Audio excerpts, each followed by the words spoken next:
My question is, we just got out of Egypt. Passover, the holiday of freedom, the holiday of emunah, of believing and connecting to our Creator. We get out, 7 days, God splits the sea for us. Intense, incredible miracles. We reached such heights of prophecy. We saw open eyes what God did for us, and we were feeling so connected. And there was like a little bit of like, wait a minute, you have to wait. But what are we waiting for? Like, why did we not get the Torah then? The Torah, which is the blueprint of connection, of guidance, and how we connect even more, how we became this nation that has a consistency and a coherency of us all together serving God. Why is it that we didn't get it right away? So actually, I met a woman that I think gave me the answer. I met this woman recently. She told me that she's heartbroken. She's a heartbroken woman. That's what she described herself to me. And I said, why? And she told me, I'm going to be very honest with you. She said over a decade ago, she lost her mother when she was a teenager. And it was such a heartbreaking loss. It was so unexpected. The mother had all of a sudden, heart attack. One day she said she was celebrating her birthday. The next day she was mourning her mother. And then that intensity of pain and heartbrokenness, what did she do? An Israeli woman, Jewish woman, she said, you know what, I'm going to do things for my mother to elevate the soul of my mother. She was told, I'm going to connect, I'm going to do Shabbat, I'm going to do all kinds of mitzvot. And she did it for the whole year. However, she didn't really learn about it, and she just had this sensation, desire out of heartbrokenness to connect, and she did it. But guess what also happened? That intensity, right after the year, it crashed down. And just as intensely as she started doing mitzvot, just as intensely, she stopped doing the mitzvot. And she said, Alana, really, I don't have any desire to really connect that way. Although she reached out to me, so there must be some kind of a desire, no? So she says to me, I asked her, did you ever really learn about the mitzvot? Did you learn Torah? Did you understand why you were doing what you were doing? She says, no, I didn't actually. I said, oh, that's very interesting.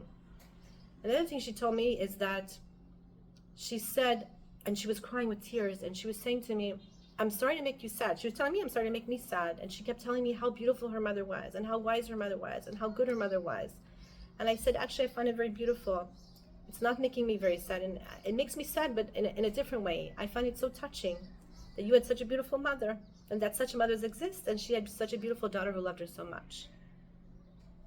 It made me think of how we have relationships, and it also made me think how life is a waxing and waning, how we have intensity of connection and closeness, and how we have disappointment and breaking and intensity of not, and then how we have this middle part in between. What happens? We get out of Egypt, we felt so intensely connected. We had our intensity, we saw God, and then we had intensity of fear. The Egyptians are coming after us, an intensity of Hashem splitting the sea open for us, an intensity of revelation. And there was all this intensity, and God said, you know what, that's not the moment to give you the Torah. Why? Because you need to have a process. You need to have a process that's mind, body, and soul, not just one another. It can't just be your emotions that you feel spiritual, and so therefore you are spiritual. It can't just be intellectual, that you have some kind of intellectual pursuit, like something in a university that you would take, check off your list, you got the report card for. And it can't be just the body, just doing an action, because that becomes robotic, and then also that goes away. Judaism is encompassing of mind, body, and soul. Change is encompassing of mind, body, and soul.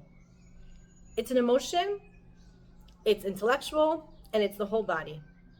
If a person really wants to make change, they have to do something very small in small steps, and it has to go that way of mind, body, soul, of intellect, emotional, and also physical. And that's how you can receive the Torah. That's how we get up to this, when we're going from being born like a baby, working our way up to actually being, so to speak, kind of betrothed to be married with God, with the Torah. And the other thing that she made me think about is how our relationships with a human being, it's also waxing and waning. It's sometimes I feel very connected to them, and sometimes I don't. And it's the same thing also. The more I know about the person, the more I love the person. The more I do something with my body, give or receive, I feel more connected. And the more emotional, and I make emotional connection, then also I feel connected to this person. And that's mirroring our relationship with God. God is also, sometimes we have these waxing and wanings. Just because I feel disconnected right now does not mean that in one moment I cannot rekindle that connection, just like with a human being.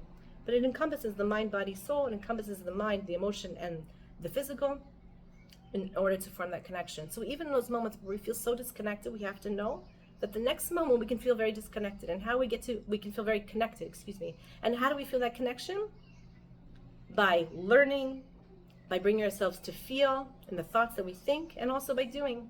It's like the key to connection. It's the key to receiving. It's the key to the growth. It's the key to change. It's the mind, body, and the soul.